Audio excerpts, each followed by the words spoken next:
kutu président ya Angola wana nde abakisi lisusu alobi ke bakopesa politique kanambe même pas un jour après mokolo ya le 23 décembre abimi wana akei na Angola et na Congo Brazza kuna nde bakendaki po bakeyeba ndenge nini bakoki kosala ke avec bana mboka toyeba ndenge nini tokoki kosala ke tosala transition sans Kabila ndenge nayebisaki yo ke élection.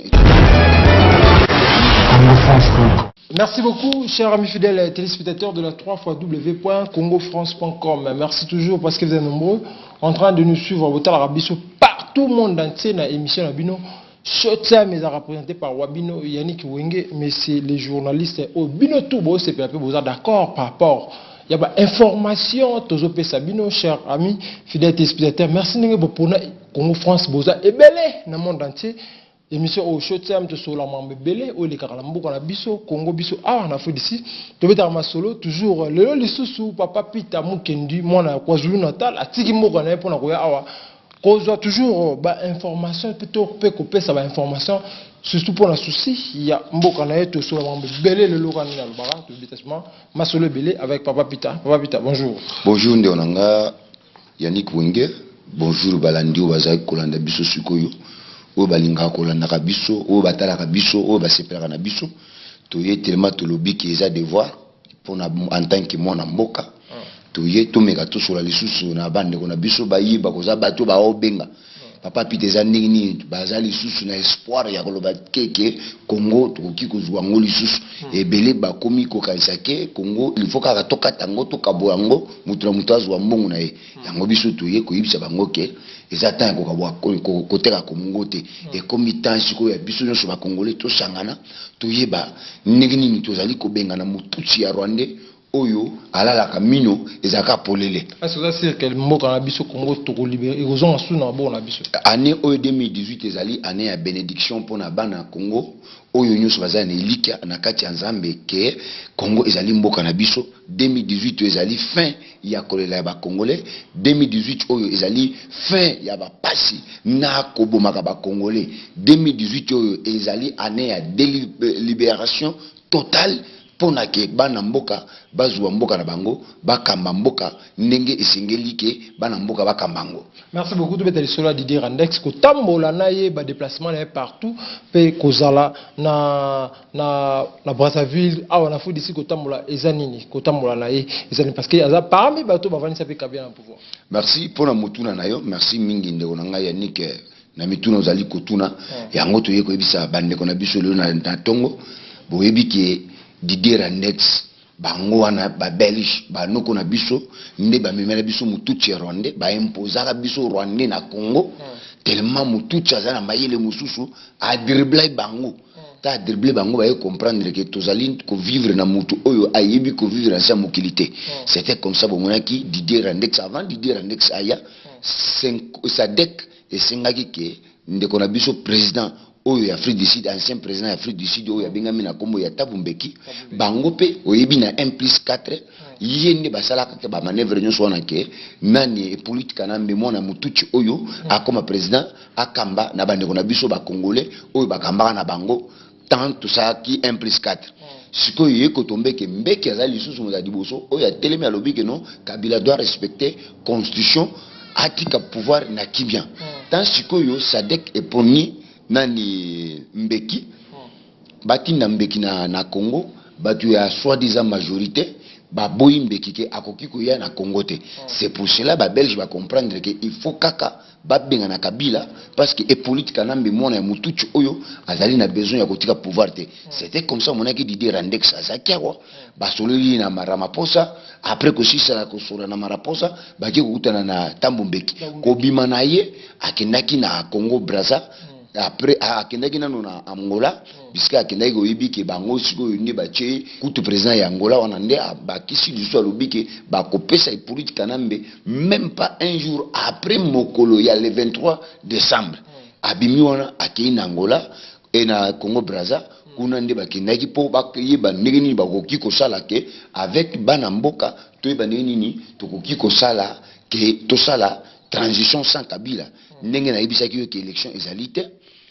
mais élection ozala te na le 23 awa omoni nanga tamboli partout azaki na Corée biso tozali ko kanzeke ba machine ezo salema ka na Corée ba machine eza na Chine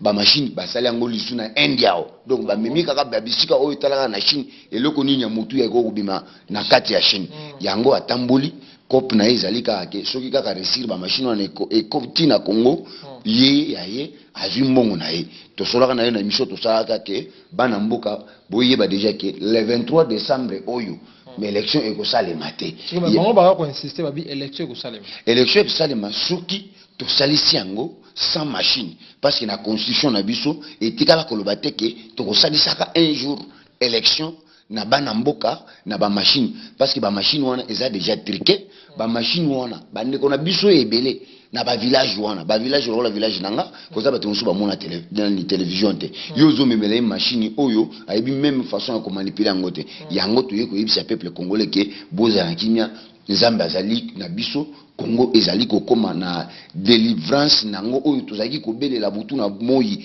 ke Congo ekozala libéré bientôt là parce que soi-disant majorité ekokamba lisusu ba congolais te basi ba raté ba biso tozali kokanisa ke bakoki kosala ndenge toyokanaki na baaccord to comprendre ke et politique kanambe azolinga adribler kaka parce que na minute oyo batu ya majorité soi-disant bakomi na calcul ya koloba ke il faut tofanda na ba opposant toyoka tosolola soki balobi ke tosalisa machine élection sans machine kasi bapesa biso lisusu mikolo po bango ba dribbler biso lisusu yango nazali koyebisa peuple congolais ke nzambe aza bolingo tokomi na temps oyo siko ke tokosala élection sans et politique kanambe tokokende na transition ya sans et politique kanambe kaka ndenge ebetamaka déjà ke transition ekosalema na RDC sans kozala na bandoki oyo bazali komela makila ya ba peuple congolais nzambe aza bomoi yango toyaki ke tomeka tosolola na ba ndeko na biso oyo bazali kotala bato bazobenga partout papa pita siko bozoloba ndeni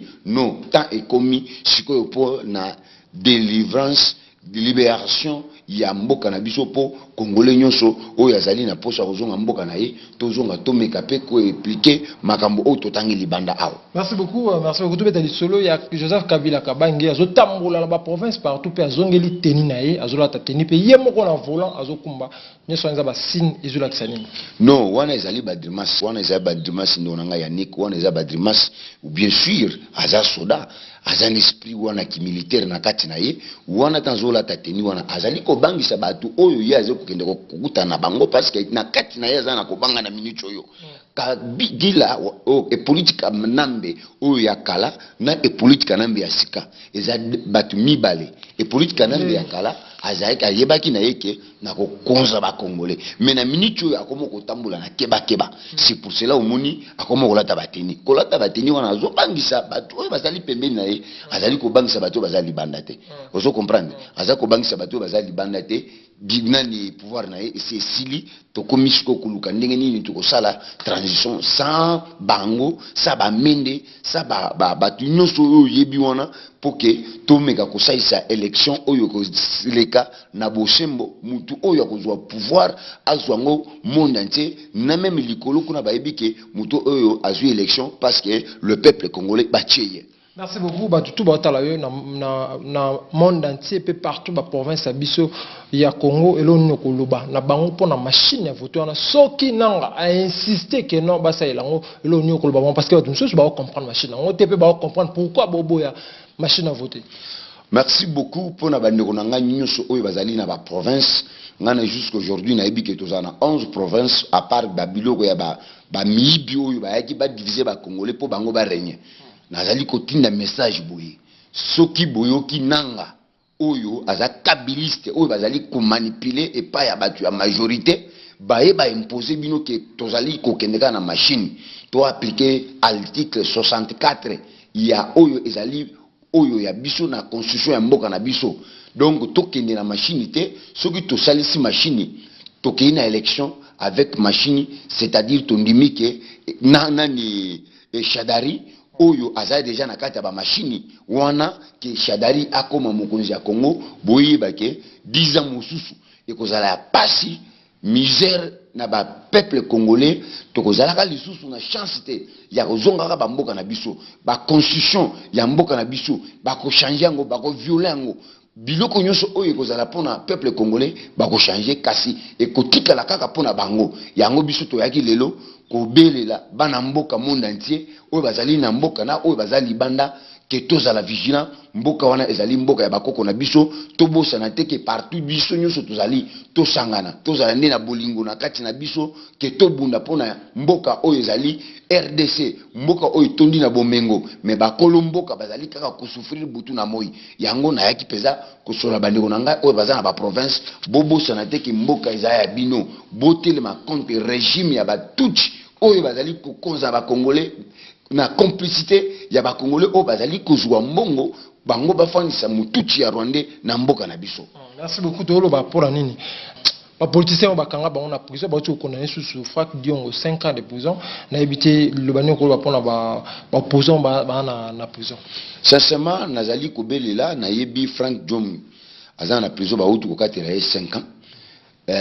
Muyambo Jean-Claude azali na prison sans raison valable. Tozali ya Diomi Ndongala oyo bakosala likambo ya viol jusqu'à aujourd'hui azo souffrir na kata prison yango nazali kobelela ka makila Jésus Christ ke ebatela bango biska bazali na yebike baza ba innocent baza na likambo moko te ezali pe likambo ya kokamwa parce que nani Frank Diom bakatela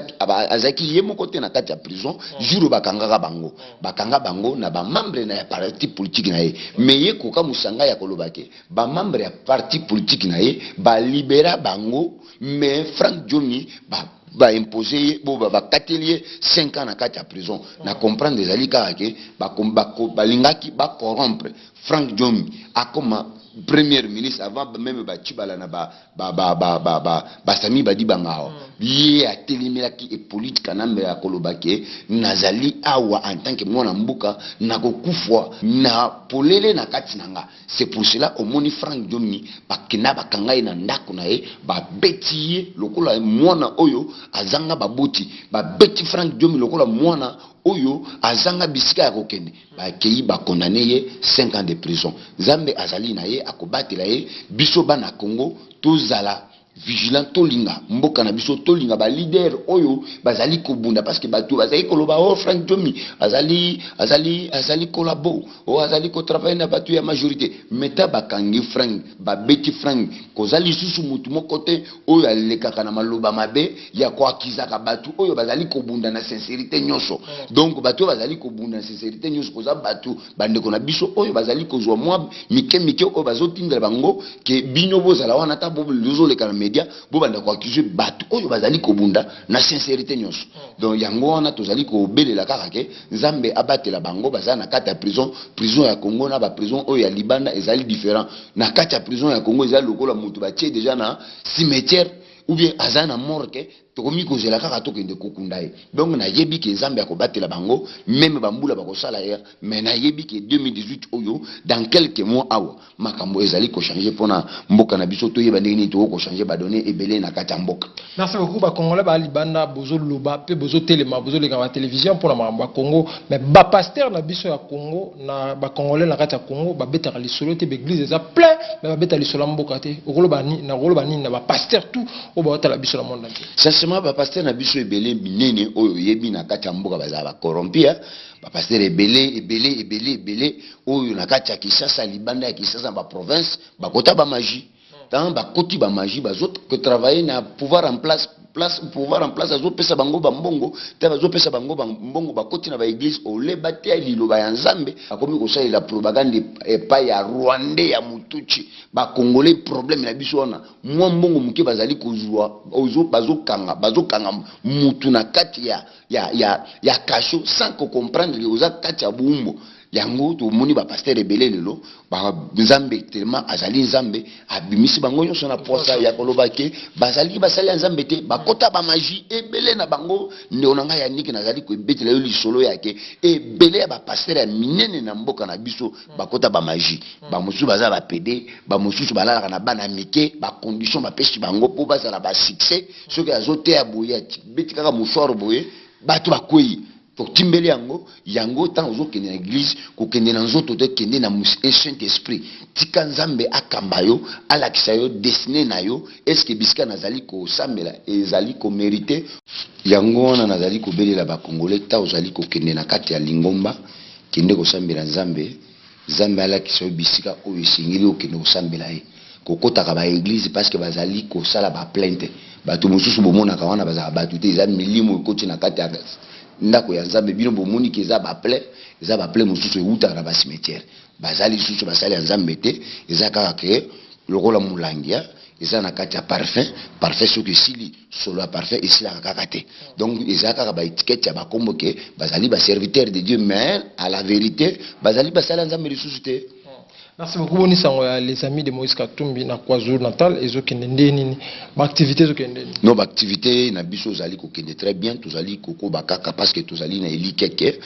Congo ezali ko changer, tozali na elikeke makambo ya mboka na biso ezali ko kende dans quelques jours awa dans quelques mois awa Zambe azali ko sungake makambo nyonso seye sila bien. Les amis de Moïse Katumbi ezali kaka toujours likolo place o ezalaka tozali kaka ko travailler yango to leka na media ya ko yibisa bango ke nous sommes toujours là donc tozali ko sala pona mboka na biso tozali ko lamusa batu oyo bazali ya kolala tozali ko belela ba congolais bolamuka bolongo na kati ya distraction bolongo na kati ya ba musique oyo tikala ko pesa biso implicité ba yemba kaka buzoba mais tant ozui conscience na ezongeli en tant que mwana mboka o comprendre que vous avez un devoir ya osana pour la RDC. Merci beaucoup papa Peter, merci beaucoup na maman Adèle Yombo, maman Adèle Yombo ensemble pour une nouvelle république, maman Ale Saraba la bitike, maman Ale Saraba no babwakama na Fontenay Souba la pêche mbote. Papa Peter moment vers la fin, n'habite batu tout ba la biso suko message ezali na ba congolais nyonso o baza monde entier. Message ezali kaake élection le 23 décembre au ya 2018 et kozalate tellement nanga na politique na gouvernement na bango en place bazala besoin de imposer biso mais ce qu'il faut tout la bango ke oyo imposition balingi bala kisa biso yeko simbate il faut to benga na bango tozala toujours ya kotelema ya kofongama mobilisation ezala makasi na minute oyo tozali kosenga mobilisation ezala makasi pona mboka na biso yango message na memela kibino ba machine wana pe ezali na ba Corée kuna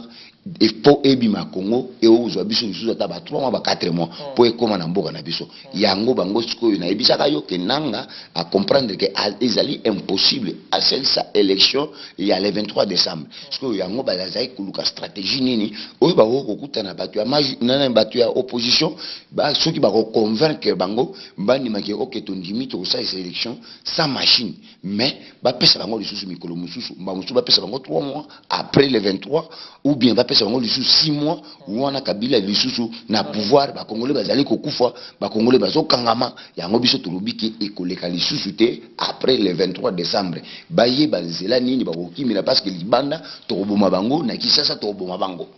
Merci beaucoup. Moi, numéro de téléphone, moi, quelqu'un d'autre battre là. Numéro de téléphone ezali 078 85 86 281. Ba oyo bazali libanda ezala plus 27 78 85 86 281. Na pesi mbote na ngai epa ya son excellence Moïse Katumbi, na pesi mbote na ngai epa ya honorable Francis Kalombo, na pesi mbote na ngai epa ya conseiller Solomon Skadela, na pesi mbote na ngai epa ya mama Myriam Ndomba na France, mama oyo andimike misala tozali kosala azali komona ngo mikolo ezali koya bango yinde akozwa responsabilité ya ba transport nanga yinde akozwa responsabilité ya ba media ndenge tozali koleka boye mama Madonna fondation na ye azana fondation munene oyo azali kobokola bana ya bitike bana oyo bazanga baboti ba handicapé na province ya Katanga azana fondation na ye munene oyo pe tozali kobelela bokoki kosunga ye ndenge pe azali kosunga bandeko bana oyo bazanga baboti na province ya Katanga yango tozali kopesa mbote toujours na mama Myriam Ndomba topesi lisusu mbote pa grand frère na ngai Marcel Kasongo na mama Mado na Dallas na pesi mbote na basali ya Nzambe epa ya Albert Mputu awa na Afrique du Sud na pesi mbote epa ya Paulin Mwewa awa en Afrique du Sud na pesi mbote epaya bandeko nanga ba boketwa ya mboba eso na pesi mbote epaya ba kombata nyoso oyo bazali kobunda na sincérité nyoso na pesi mbote epaya basali ya nzambe nyoso oyo na minute na bana nzambe oyo bazali kosambela pona changement ya mboka na biso après na pesi bino pe mbote na pesi mbote pa Didi Dipumba na pesi mbote bino ba journaliste boye ko tukuta na poto solola to yebisana makambo oyo ezali koya na mikolo ezali koya awa. Merci beaucoup, chers amis fidèles téléspectateurs. Nous avons vraiment un certain mapona bino. Papa Pita Mukendi, Oyo, Aotaki Musika, et Atobeta Masolo, Amboka, Blemo Bolandi, Ndenge Mambeleki. Merci beaucoup, Nalbo, ce jeudi, pour Maman Adèle Yombo. Merci beaucoup, Naba tout, Babiba Fondation, toujours, toi, Zako aider, faut aider, et ça, Ramala. Merci beaucoup à tout le monde qui a suivi cette émission. Merci beaucoup à Tonton Lycée. D'ici là, portez-vous bien, avec l'espoir de vous trouver au prochain numéro. Ciao.